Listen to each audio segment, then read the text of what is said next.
Hello and welcome to Good Morning Thailand. Today we'll be talking about some of the news topics from across the country. And what we're really going to be talking about is a miraculous fall onto a spiked fence, the adored hippopotamus who's become a cash cow, and later an update on the American defector to North Korea. We're going to start with our first story today. Former Arsenal player arrested for 600,000 pounds worth of cannabis smuggling from Thailand. Wow. Former Arsenal player J. Emmanuel Thomas was arrested for attempting to smuggle cannabis worth 600,000 pounds from Thailand through a British airport. The 33-year-old footballer, currently playing for Greenock Morton, was apprehended at his home in Glasgow and taken for questioning by the National Crime Agency. The arrest followed the discovery of 60 kilograms of cannabis in suitcases at Stansted Airport, and Emmanuel Thomas now faces charges of importing Class B drugs, which could result in a 14-year prison sentence. This incident highlights strict UK drug laws despite leniency in countries like Thailand. How on earth did he think you'd get away with it? I don't know. 60 kilograms is not exactly sneaky. That's for sure. My God. Yeah. So your bags are very heavy. Yeah. So yeah, I paid for the extra luggage. Right. Yeah. I thought I had my weight allowance there, but like absolutely shocking that somebody, especially somebody who's in like, professional football, or you think he's probably going to have a decent life in the first place doing what he loves. Well, I mean, looking at the current team he's playing right now, I'm guessing his career didn't pan out well with Arsenal because I've unfortunately never heard of him before. That's fair enough. Like, it's down in the lower leagues. Everyone needs a side hustle these days, I guess. I guess. I mean, if you're smuggling 60 kilograms of weed, then your football career hasn't panned out the way. That's true. But also just doing it through like your own personal luggage. There has to be, I don't know, that's like drug dealer 101. Like, I feel like I've seen enough movies. It's also about perspective, isn't it? It's like we think of weed as just readily available here. That person thinks of weed as a cash cow. Like, I'm going to make 700,000 pounds worth of, you know. The weed's not even worth smuggling into Thailand. No, definitely not. But it's not worth smuggling out either, everybody. This guy's facing 14 years jail time. I don't think that's worth it. Well, anyways, on to our next story. So, talking a little bit of tourism. Now, the Thai baht is experiencing its biggest surge since 1998, which is expected to hurt tourism and exports.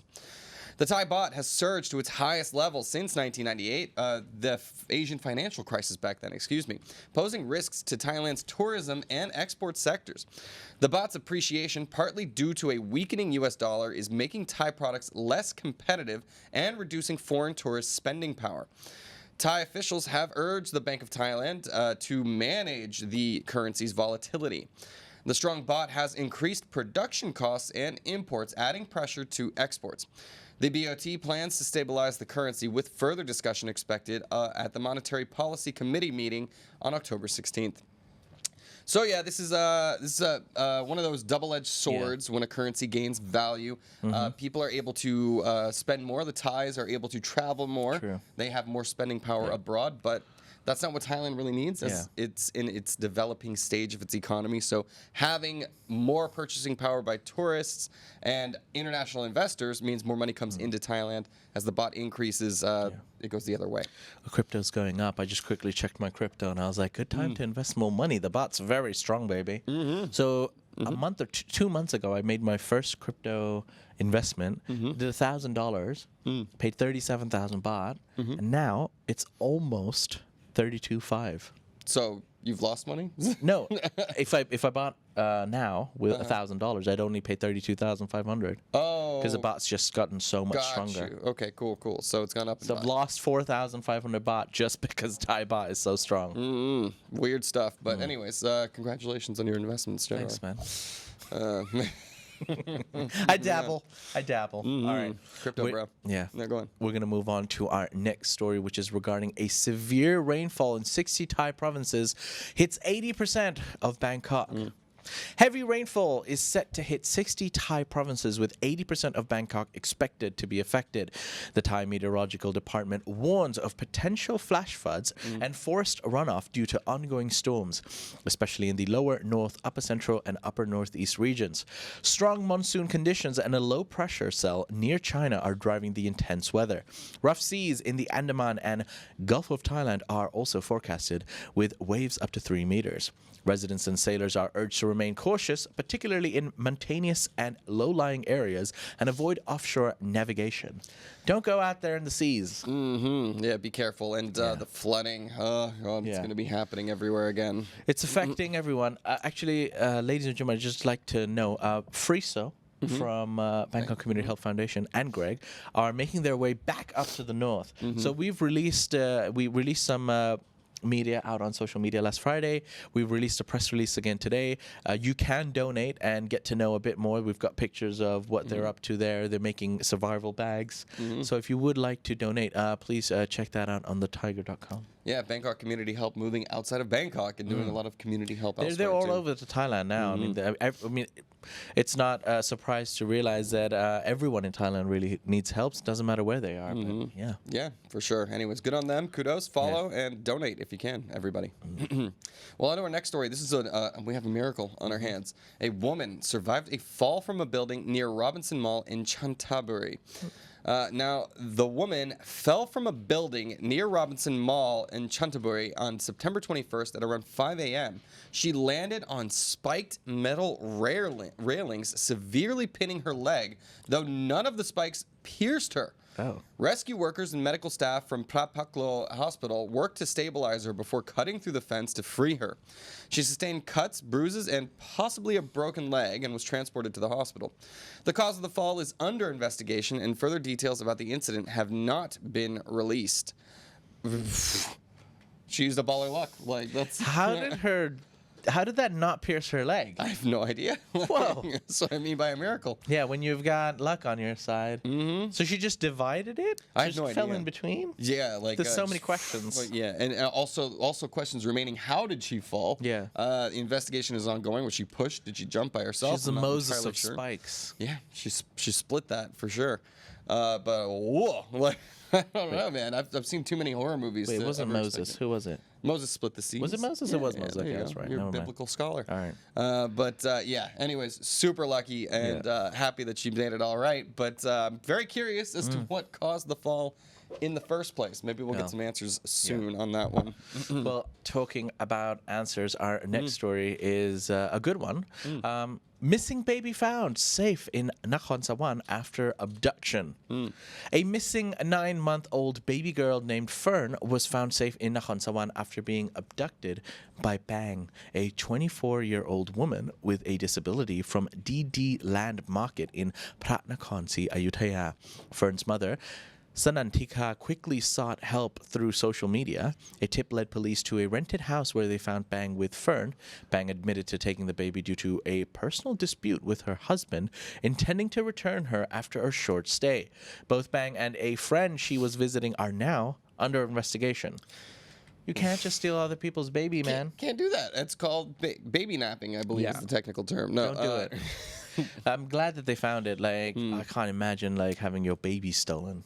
Yeah, it's just a shocking experience for sure. Traumatic. Hopefully the baby's not traumatized. She Yeah. probably just thought she was on a little excursion, but certainly the mother is going to be holding her closely today. So all luck there. Well, talking about cute things. Very cute things. Yes, at the Kheow Zoo, they have earned 12 million baht. And why, you ask? Thanks to the baby hippo Muding.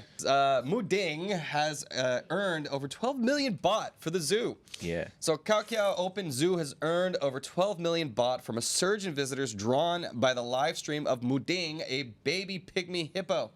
The zoo saw a 50% increase in visitors from September 1st to 19th, with 81,000 people visiting in that period. With over 1 million expected visitors by the fiscal year's end, the zoo anticipates 200 million baht in total revenue. Muding's live stream attracted global attention, especially from countries like Japan and China, and the zoo has also capitalized on her fame by selling t-shirts featuring the baby hippo. Woo.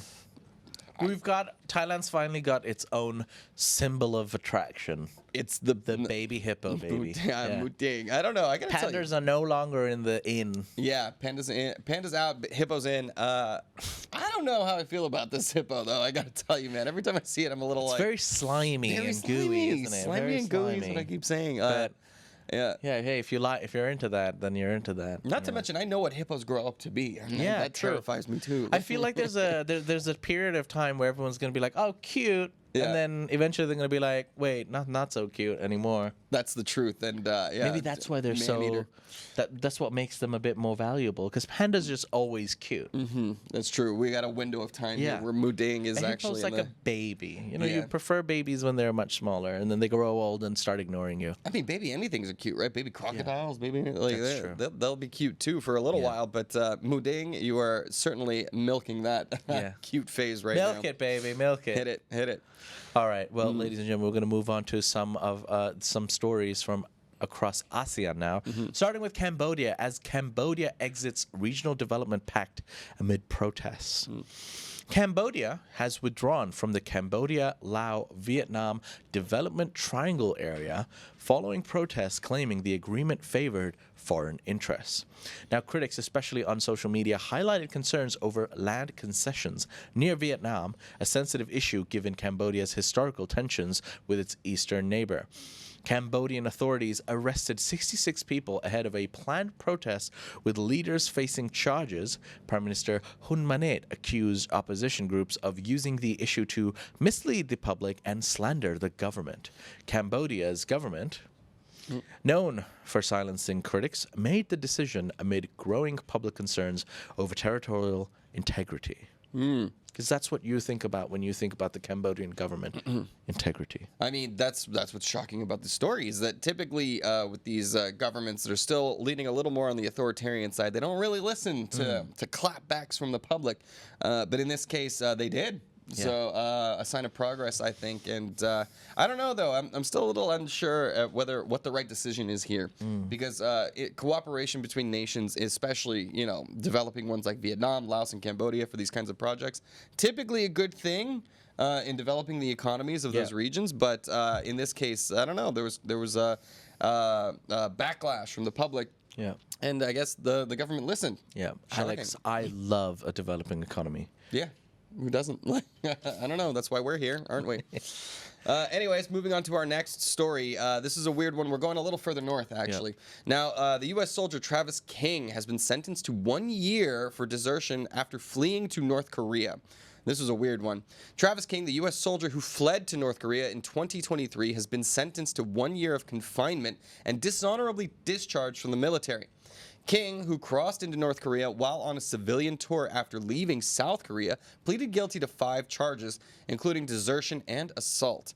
With time served and good behavior, King was released. He cited dissatisfaction with the army and mental health struggles as reasons for fleeing. Despite his release, his lawyer acknowledged that King's actions and time in custody will leave lasting consequences on his life. That was a wild one. Can you imagine defecting to North Korea? Yeah. How Doesn't bad are make things sense. in South Korea for that. What? I was going to make a joke, but I think it might be slightly inappropriate. Oh, okay. I mean, anyways, I'm happy the guy's back, because Lord only knows, people that have gotten in trouble in North Korea have seen much worse fates. I'm surprised they let him back in at the end of the day. So there must be some weird, careful negotiations that were going on around him. But Absolutely. Anyways, the saga ends there. So I was always curious. But Maybe he was promised all the riches in North Korea. all the Would you rather be, I don't know, a king in Maryland in America somewhere, or would you rather be a king in like your own town in North Korea? What? I'm not sure I follow that metaphor. Talk about reasons for defection. Yeah. In any case, I don't think he was promised anything. He was just pissed off at what was going America. on in the army in South Korea. Yeah. I don't know why he would think that North Korea, given all the things that we know about it, Sure. it's probably like, oh, I was lied to. It's all propaganda. Then he got there. Makes He's like, sense. no, I wasn't. It makes sense. It's bad. That's one of the reasons our production coordinator Mookie left Japan. Oh yes, exactly. She couldn't be emperor there. She so just she came to couldn't. Thailand. Yeah. Fair enough. Oh well. Well, more heavy rain. More heavy rain, ladies and gentlemen. Heavy rain and landslides leave 1 dead and several missing in Japan. Unprecedented rains in Japan's Ishikawa region have caused severe floods and landslides, leaving one person dead and 7 others missing. Torrential downpours led to evacuations of over 40,000 residents as rivers burst their banks. Among the missing are 2 individuals swept away by river currents and 4 workers unaccounted for after a landslide. The rains, the heaviest on record for the region, have submerged streets and left thousands without power. Ishikawa, still recovering from a deadly New Year's earthquake, remains under Japan's highest weather alert. It can happen in Japan, man. This is wild. Like, heaviest rainfalls that they've ever recorded, ever. I can't believe that, and that this is happening all over the East Asian region right now. So this isn't like...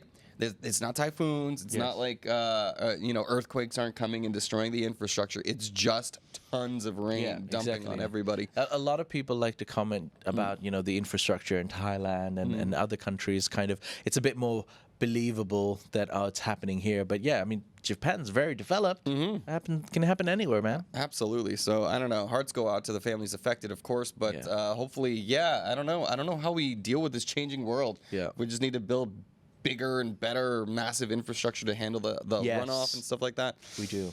I don't know what the answer is. I think we're too far down this climate change rabbit hole. It's a weird one. All right. Text symbol says that Tiger is looking very pompoy. Nice. Yeah, I thought he was talking about me. Tex, how dare you? Well, anyways, I got one last story that's kind of feel good for us as well as we exit the ASEAN region. Now, a New Zealand pilot, Phillip Mehrtens, has been freed after 19 months in Papua captivity. New Zealand pilot Phillip Mehrtens, kidnapped by armed separatists in Indonesia's Papua in February 2023, has been freed after over 19 months in captivity. He was rescued in the Induga areas and underwent health checks and psychological evaluations. Mehrtens was abducted by the West Papua National Liberation Faction led by Igenius Kogoya after landing a small plane in a remote mountainous region. Despite losing weight, Mehrtens appeared in good spirits after his release. New Zealand's Prime Minister and Mehrtens' family expressed immense relief and gratitude for his safe return. This was a pretty shocking story because another pilot that also was kidnapped in the region did not make it out alive. He was actually killed by these separatist factions. So this was almost 2 years of very careful negotiation to ensure this guy's safe return. And I'm just happy he was able to do it because it was not a guarantee by any stretch of the imagination. Yeah. So congratulations to the family. All right, ladies and gentlemen, those were some of the stories from across Thailand and ASEAN. You can find more stories on thetiger.com, and you can go and have a conversation about these stories at ASEANnow.com. That's right, Thailand's largest forum. For now, we're going to dive into the live section and take some comments from the people.